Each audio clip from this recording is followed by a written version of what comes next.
Bismillahirrahmanirrahim. Bonjour et bienvenue à ce 14e cours sur l'électricité et le magnétisme, vidéo numéro 53. C'est le 6e et dernier cours sur les conducteurs en équilibre. Nous allons continuer sur les condensateurs et pour terminer, nous allons prendre connaissance de la charge et de la décharge d'un condensateur à travers une résistance avec deux exercices corrigés. Commençons par la charge d'un condensateur. Soit le montage indiqué sur cette figure, qui est constitué d'une source de tension U0, d'une résistance R, d'un condensateur de capacité C et d'un interrupteur K. L'ensemble est alimenté par une source de tension donc continue U0. À l'instant t égale 0, le condensateur est vide de charge. On ferme donc l'interrupteur K. Que va-t-il se passer? Soit IT, l'intensité du courant électrique parcourant le circuit au temps t. Donc, puisque maintenant le circuit est fermé, le courant va sortir du pôle positif et revenir par le pôle négatif. Bien sûr, on se pose la question, comment ça se fait que entre ces deux armatures, il y a un isolant et pourtant le courant passe. Il suffit de se rappeler du phénomène de l'influence ou de l'électrisation par influence. Donc ici, il se produit une électrisation par influence, ce qui garantit le mouvement des électrons. Donc les électrons se déplacent dans le sens contraire du courant. Remarquez que le courant a ce sens. Par contre, les électrons, c'est dans le sens contraire. Ces électrons donc quittent l'armature de O, selon cette figure, et arrivent à l'armature d'en bas, que vous voyez ici, qui se charge bien sûr négativement. Soit QT, la charge de l'armature de O, c'est-à-dire celle-là, et UT, la tension électrique entre les armatures du condensateur.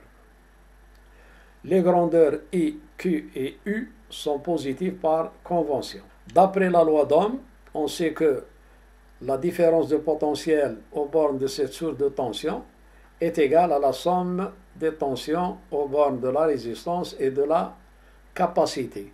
Donc U0 c'est égal à RI, la tension aux bornes de résistance c'est RI, plus la tension aux bornes de la capacité qu'on note par U.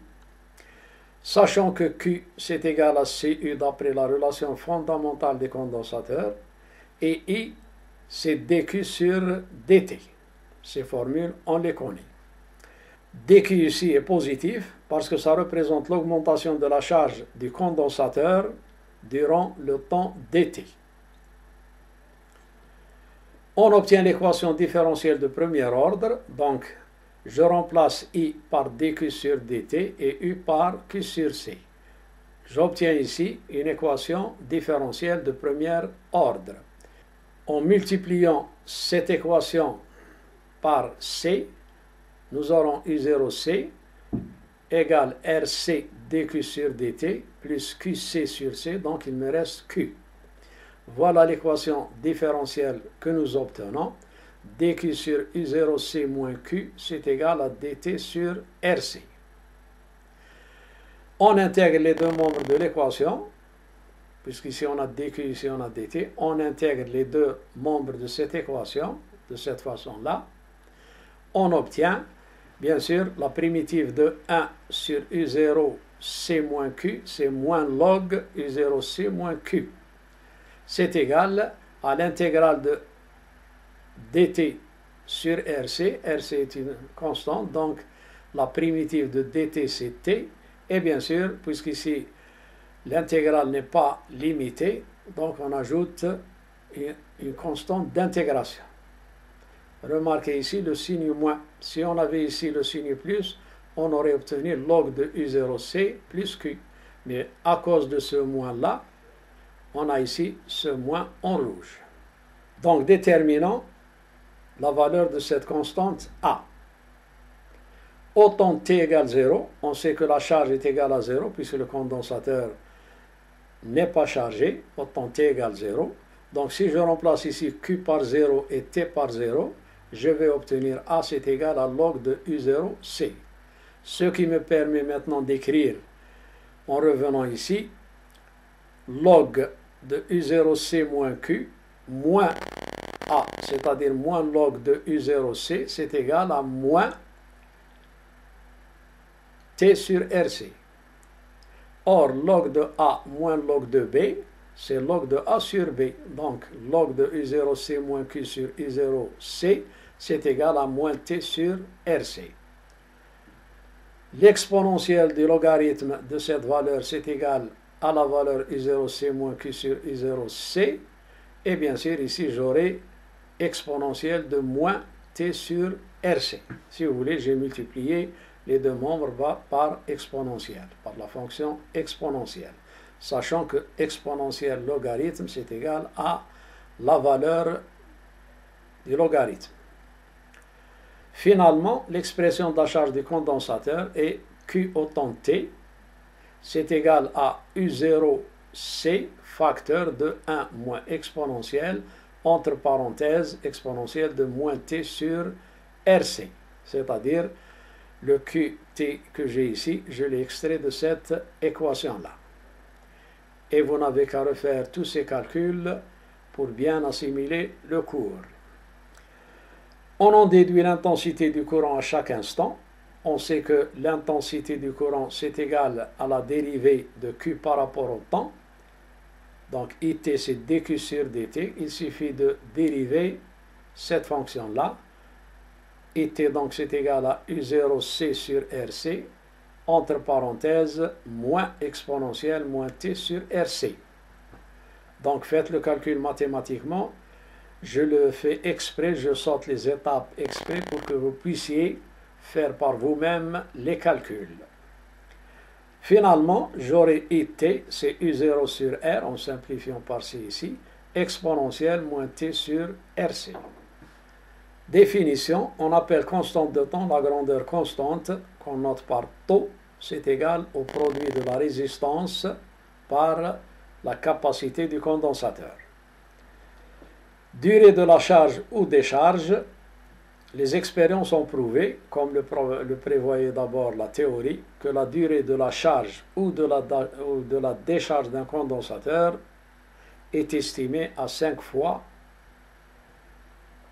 la constante de temps RC. Donc T c'est égal à RC, 5 RC c'est égal à 5 taux. Ça c'est la durée nécessaire pour charger ou décharger n'importe quel condensateur. Voilà le graphe qui nous montre la variation de la charge en fonction du temps au cours de la charge. Donc initialement la charge du condensateur est égale à 0 et ça progresse. Son allure est celle-là, donc d'après cette fonction mathématique. Donc si je représente mathématiquement cette fonction-là, j'aurai une exponentielle de cette forme-là. Et vous voyez que la charge maximale c'est CU0.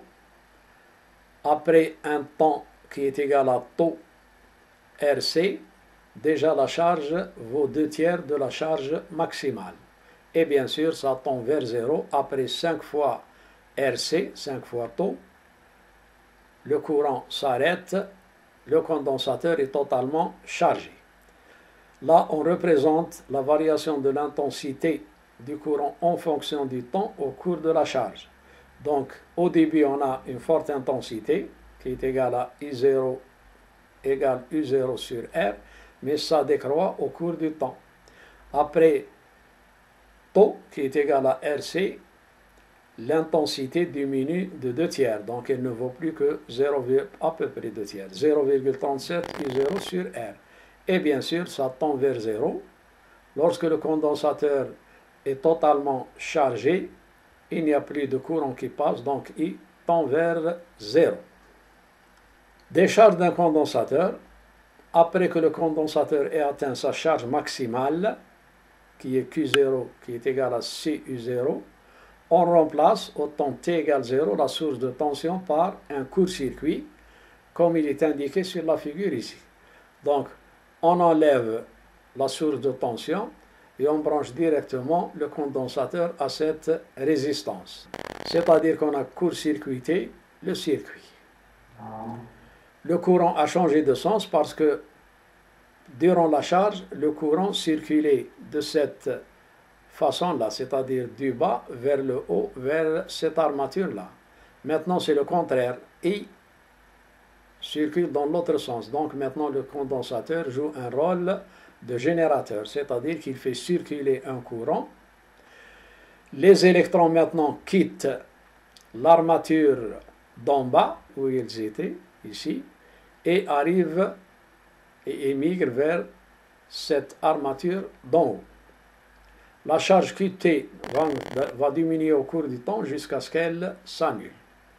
C'est-à-dire le condensateur sera à ce moment-là totalement déchargé dans cette résistance. Donc les électrons qui arrivent ici, qui sont partis d'ici, lorsque la charge s'arrête, donc il n'y a plus d'électrons, le condensateur est totalement déchargé. En considérant toujours les grandeurs I, Q et U positives par convention, on peut écrire toujours d'après la loi d'Ohm RI égale U avec I égale dQ sur dt et Q égale CU. Puisque Q diminue, ça veut dire que dQ sur dt, la variation de la charge, est négative, c'est très important. Donc moins R dQ sur dt, je vais remplacer ici dQ sur dt par moins dQ sur dt à cause de cette remarque-là. Moins R dQ sur dt, c'est égal à Q sur C. Pourquoi Q sur C? Parce que maintenant la différence de potentiel entre les bornes du condensateur, d'après la relation fondamentale qui est Q égale CU, U c'est égal à Q sur C. Cela implique que R dQ sur Q c'est égal à moins dt sur C. On va intégrer les deux membres de cette équation. Donc log de Q c'est égal à moins T sur RC plus une constante d'intégration. Je vous conseille de refaire cette intégration-là. À quoi est égale cette constante B? D'après la condition initiale, au temps T égale 0, la charge, c'est-à-dire au départ de la décharge, Q c'est égal à une charge maximale qui est égale à CU0, comme nous l'avons dit un peu plus haut. Donc je remplace T par 0 et Q par Q0, c'est-à-dire B égale, après avoir intégré, B c'est égal à log de Q0, ce qui me donne B égale log de CU. On continue, d'où log de Q c'est égal à moins T sur RC plus B. Or B, maintenant c'est log de CU0. Log de Q moins log de CU0, log de A moins log de B, c'est log de A sur B. Ce qui est égal à moins T sur RC. Finalement, je fais introduire la fonction exponentielle, donc exponentielle log de Q sur CU0, c'est Q sur CU0, et j'aurai ici exponentielle de moins T sur RC. Donc les expressions de la charge et de l'intensité du courant instantané sont respectivement, donc Q c'est égal à CU0 exponentielle, cette valeur-là. En dérivant Q par rapport au temps, je vais obtenir I. Donc I c'est égal à U0 sur R exponentielle moins T sur RC. Voilà les deux expressions de la charge et de l'intensité au cours de la décharge de ce condensateur. Représentation graphique maintenant. Ça représente la variation de la charge en fonction du temps au cours de la décharge. Donc initialement on a une charge maximale Q0 qui est égale à CU0 et qui décroît et tend vers 0. On voit bien ici qu'après un certain temps, après qu'il s'est écoulé un temps qui est égal à RC, le condensateur s'est déjà déchargé presque des 2/3 de sa charge initiale totale, c'est-à-dire. Après 5 fois taux, il n'y aura plus de charge. Le condensateur sera déchargé complètement.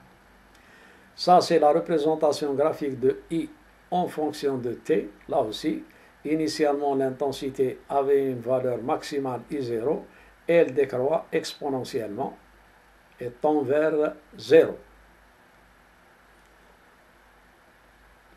Exercice. On considère le montage comme indiqué sur cette figure-là avec les valeurs numériques que vous avez ici.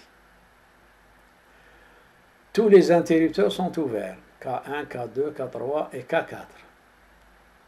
On ferme l'interrupteur K1, celui-là. Les autres sont ouverts. Quelle est la charge finale portée par chaque condensateur? Nous avons ici 2 condensateurs.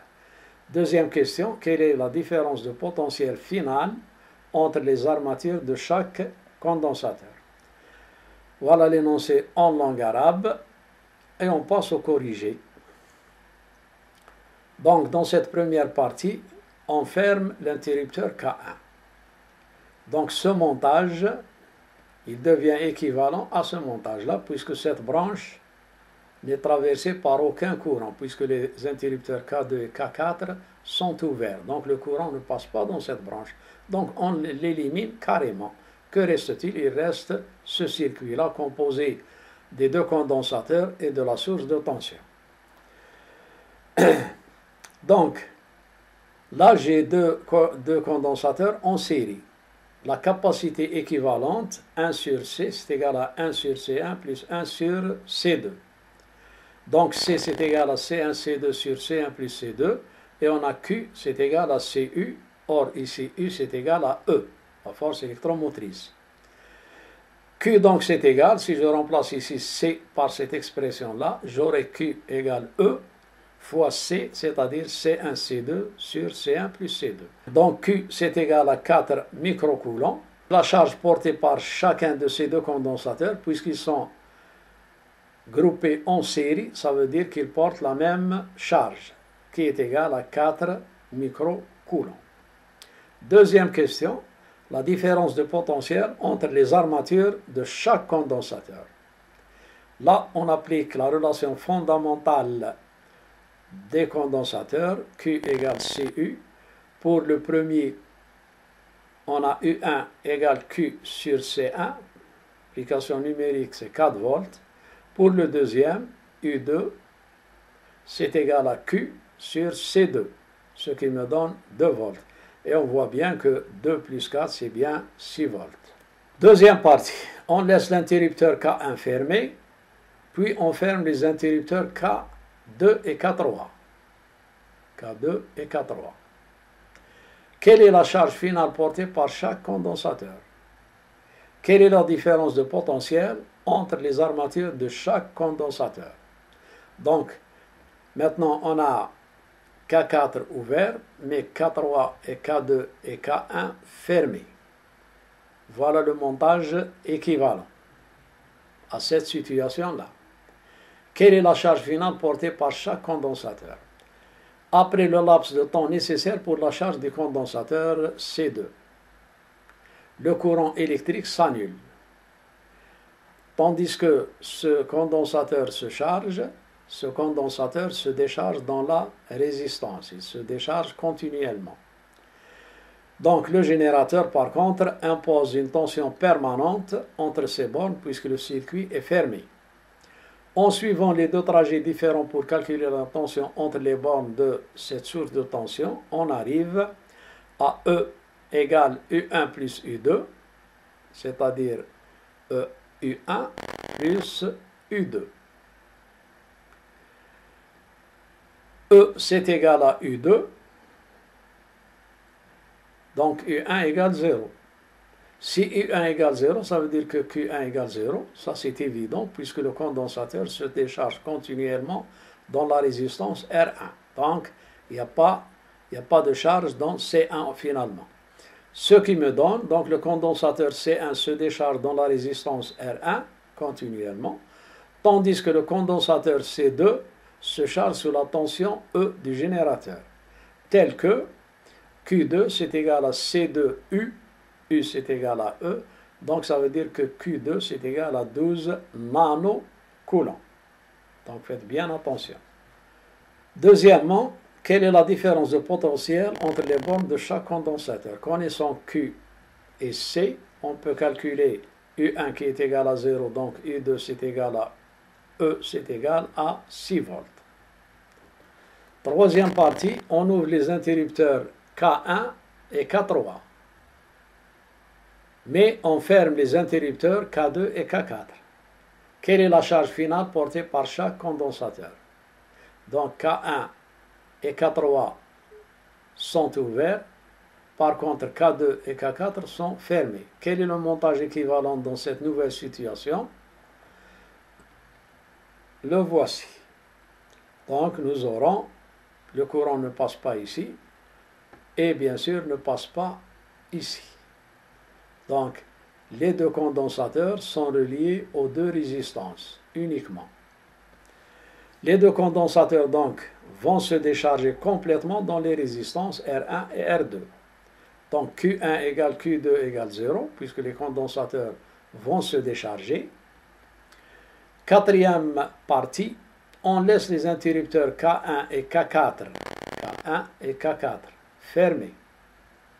Puis on ferme aussi les interrupteurs K2 et K4. Donc tous les interrupteurs maintenant sont fermés.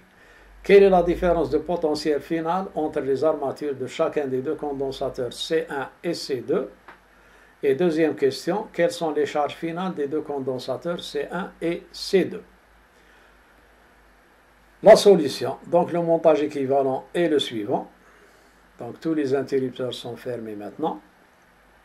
La tension entre les bornes de chacun des deux condensateurs, c'est-à-dire U1 et U2. E maintenant, U, c'est égal à R1 plus R2I si je suis cette branche-là. La différence de potentiel partant de ce point, traversant R1, R2 et revenant à la source de tension, c'est égal à R1 plus R2 fois I.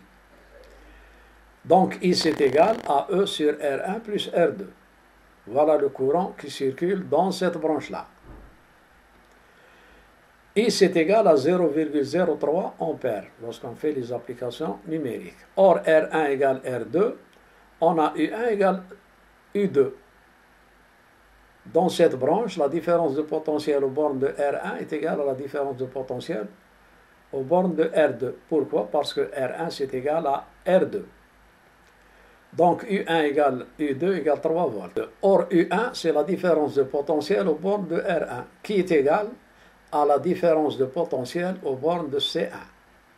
Donc la différence de potentiel aux bornes de C1 c'est U1, c'est 3 volts.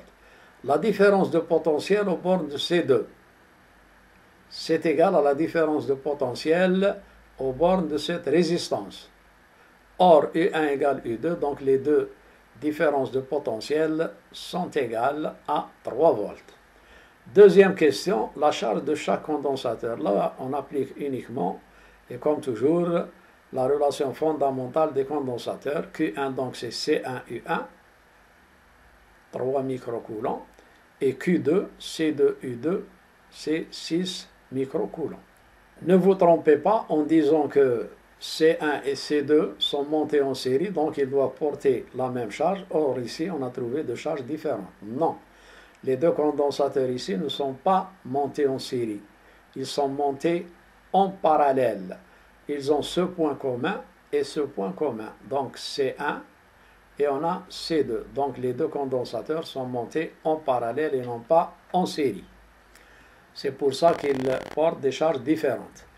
Exercice, on étudie la charge d'un condensateur en envisageant le circuit de la figure ci-dessous, constitué d'un conducteur ohmique, c'est-à-dire de résistance, et d'un condensateur de capacité C. Quel est le signe de I qui circule dans ce circuit? Quel est le signe de I? Établir la relation liant l'intensité I du courant à la tension UC. L'énoncé en langue arabe, le corriger. Au cours de la charge des condensateurs, l'intensité du courant est comptée positivement. Mais ici, nous sommes dans le cas où le condensateur se décharge. Donc ici, le courant est compté négativement. C'est pour ça qu'on écrit I inférieur à 0. Donc I qui est égal à dQ sur dt, on introduit le signe moins pour montrer que le courant ici, c'est un courant de décharge et non pas de charge. Remarque, dQ, c'est égal à Q au cours du temps t plus dt moins la quantité de charge au temps t. C'est-à-dire, ça c'est la diminution de la charge. Ça veut dire que la charge diminue au fur et à mesure que s'écoule le temps. Pourquoi la charge est négative? Car l'armature A décroît, la charge de l'armature A décroît au cours de la décharge. On trouve effectivement I négative. La relation entre I et UC, on a QA, c'est égal à CUC, la relation fondamentale des condensateurs. Et on a I qui est égal à la dérivée de Q par rapport au temps, avec le signe moins parce que I est négatif. Donc I, la relation entre I et UC est celle-là. I c'est égal à moins C DUC sur DT, puisque U varie en fonction du temps au fur et à mesure que le condensateur se décharge, la différence de potentiel à ces bornes diminue. Donc I c'est égal à moins C DUC sur dt, c'est-à-dire la dérivée de l'expression de UC par rapport au temps. Deuxièmement, établir l'équation différentielle régissant l'évolution de UC. L'équation différentielle de l'évolution de la tension UC, puisque UC c'est égal à UR. La DDP aux bornes de la résistance est égale à la DDP entre les deux armatures. On sait d'après la loi donc que UR c'est égal à RI et nous venons de trouver dans la première question cette relation entre I et UC. Donc de ces trois égalités, on tire UC égale, je remplace I par moins C DUC sur DT. Voilà ce que je vais obtenir. Voilà l'équation différentielle. 1 sur RC UC plus DUC sur DT c'est égal à 0. Il suffit ici de bien voir comment on est passé d'ici à ici. Un calcul mathématique. Troisième question. Une solution de l'équation différentielle peut s'écrire, que nous venons de trouver bien sûr, peut s'écrire sous cette forme. Une fonction exponentielle, où A et A sont deux constantes positives non nulles. En utilisant l'équation différentielle, déterminer A et A, sachant que au temps t égale 0, UC c'est égal à 10 volts. La réponse, désignation des deux constantes petit a et grand A. D'après le résultat de la question 2, on a cette équation différentielle. On nous dit que sa solution est celle-là, c'est-à-dire DUC sur DT, c'est égal à D, et je remplace UC par son expression exponentielle, donc c'est A exponentielle moins AT, sur DT. Donc, je prends la dérivée de UC par rapport au temps, elle est égale à la dérivée de cette expression de UC par rapport au temps. Remarquez ici que l'exponentielle, je l'ai écrite E au lieu de EXP. C'est la même chose. Donc, DUC sur DT, c'est moins A fois A exponentielle moins AT. La dérivée de cette expression-là, c'est moins A fois A exponentielle moins AT. Vérifiez. Remplaçons dans l'équation différentielle, c'est-à-dire dans celle-là, on a 1 sur RC, et je remplace UC par cette expression-là, moins ou plus DUC sur DT, mais DUC sur DT, c'est moins AA exponentielle moins AT. Le tout doit être égal à 0. Donc, ce qui me donne A facteur de 1 sur RC moins A, puisqu'on a A facteur commun, on l'a ici et on l'a ici. Facteur de 1 sur RC moins A exponentielle moins AT, c'est égal à 0. Cette équation est vérifiée si A égale 0. Mais on nous dit bien ici que ce sont deux constantes positives non nulles. Donc A ne peut pas être égal à 0. Donc A égale 0 n'est pas une solution pour cette équation. Donc c'est à éloigner. Il me reste maintenant cette équation. Pour A égale 0, c'est impossible car l'énoncé impose A positive. Et pour 1 sur RC moins A égale 0. Donc la solution de cette équation peut être aussi si ce facteur-là est égal à 0. Donc 1 sur RC moins A égale 0. Cela implique que 1 sur RC moins A égale 0. Ça veut dire que A égale 1 sur RC. Voilà la première valeur de petit a. Il me reste à déterminer la valeur de grand A. Or, on me dit, texto, quand T égale 0, UC égale 10 volts. Donc, je remplace ici T par 0 et j'aurai UC autant T égale 0, exponentielle 0 c'est 1, donc j'aurai UC 0 égale U0 égale 10 volts, d'où A exponentielle moins A fois 0 c'est U0, puisque exponentielle 0 c'est 1, donc A c'est égal à U0, c'est-à-dire égal à 10 volts. Voilà la réponse à cette question petit a. Passons à la question B. Donne l'expression littérale de la constante de temps taux. Là, il faut connaître la réponse par cœur, c'est-à-dire la constante de temps, c'est le produit de R fois C. Il n'y a aucun calcul à faire et aucune démonstration à faire. Petit c, montrer par analyse dimensionnelle que taux a la même unité qu'une durée, qu'une durée de temps. Donc, je sais que taux c'est égal à RC. Donc, sa dimension est égale à la dimension de R fois la dimension de C.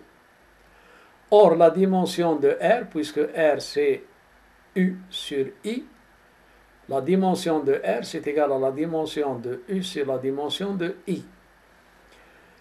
C c'est égal à I dt sur DUC. Donc, sa dimension est égale à la dimension de I qui est une intensité, la dimension de dt qui est un temps, donc grand T, et la dimension de DUC, c'est-à-dire de UC qui est U. Donc de ces trois égalités, j'arrive à la dimension de taux. Je remplace d'abord R par U sur I, et je remplace C par I T fois T sur U. Voilà, je simplifie par U, je simplifie par I, que me reste-t-il? La dimension de taux est égale à la dimension de T. Or, la dimension de T est un temps. Donc, la dimension de taux a la même unité qu'une durée. D, la valeur de la capacité. Sachant que R c'est égal et taux c'est égal à ça, on déduit la valeur de la capacité C du condensateur. C c'est égal à taux sur R. D'après cette relation, on a taux et on a R. Donc C c'est égal à 2 10 puissance moins 3 farad, c'est-à-dire 2 microfarads. Quatrième question, en utilisant les résultats précédents. Montrer que I c'est égal à cette expression-là. Donc répondons. Expression de l'intensité instantanée.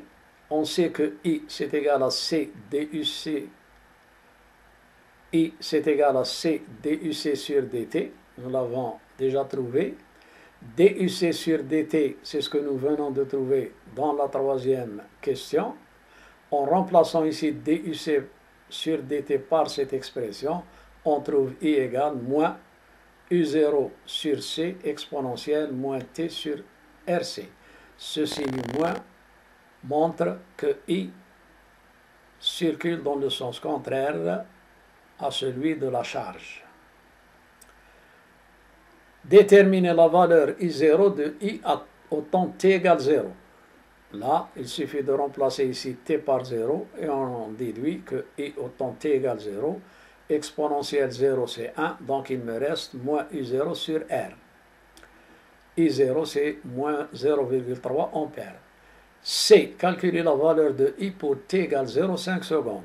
Remplacez ici t par 0,5 secondes, R par sa valeur et C par sa valeur. Vous devez trouver I05 égale moins 0,2 ampères. Déterminer la valeur de UC à la même date. La tension donc au temps t égale 0,5 secondes. Je reviens à l'expression de U dans la deuxième question et je remplace T par 0,5 secondes. J'ai les valeurs de R, de C et de U0. Je fais mon application numérique et j'obtiens U au temps t égale 0,5, c'est 8 10 puissance moins 3 volts. C'est une très petite valeur, c'est-à-dire 0,008 volts. Ceci nous aide à répondre à la question E. Le condensateur est-il déchargé? Justifiez votre réponse. On sait que taux, c'est égal à 0,07 secondes. C'est donné. T maintenant, c'est 0,5 secondes. Si je fais le rapport entre 0,5 et 0,07, c'est-à-dire que je trouve 7. Qu'est-ce que ça veut dire? Que signifie ce 7? Ça veut dire que le temps 0,5 secondes vaut 7 fois taux. Donc I et U ont ces valeurs-là au temps T égale 7 fois taux. Or, nous, on sait que pour décharger ou charger un condensateur, il suffit de 5 taux, d'une durée de 5 taux. Donc voilà la réponse. La durée écoulée dépasse plus de 5 fois la valeur de la constante de temps, taux. On trouve une valeur de UC proche de 0, 0,008, c'est proche de 0. Donc on peut considérer que le condensateur s'est déchargé totalement. Passons à la cinquième question. On remplace ce condensateur par un autre condensateur de capacité C', supérieur à C. Ce condensateur est chargé sur la même tension U0. L'énergie emmagasinée de ce condensateur est-elle supérieure à la précédente? L'expression de l'énergie emmagasinée dans le condensateur C au temps T égale 0, c'est W égale 1/2 de CU0 au carré. Pour le condensateur C', qui est supérieur à C, on a W', c'est 1/2 de C', même tension, U0 au carré. Donc il suffit de comparer ces deux valeurs, laquelle de ces deux valeurs est grande. Puisque U0 est constante, on a WE' supérieur à ce W, puisque C' est supérieur à C. Donc l'énergie emmagasinée dans ce condensateur C' qui est supérieur à C, elle est supérieure à l'énergie emmagasinée dans le condensateur de capacité C. Nous arrivons à la fin de ce 13e cours. Je vous donne rendez-vous au prochain cours, qui sera le 15e cours, mais il sera le premier cours sur un nouveau chapitre qui est l'électrocinétique. Le 3e chapitre de l'électromagnétisme, c'est l'électrocinétique. Donc d'ici là, je vous souhaite bonne chance et beaucoup de courage. Et n'oubliez pas de vous abonner à cette chaîne si ça vous intéresse. Wassalamu alaikum wa rahmatullahi ta'ala wa barakatuh.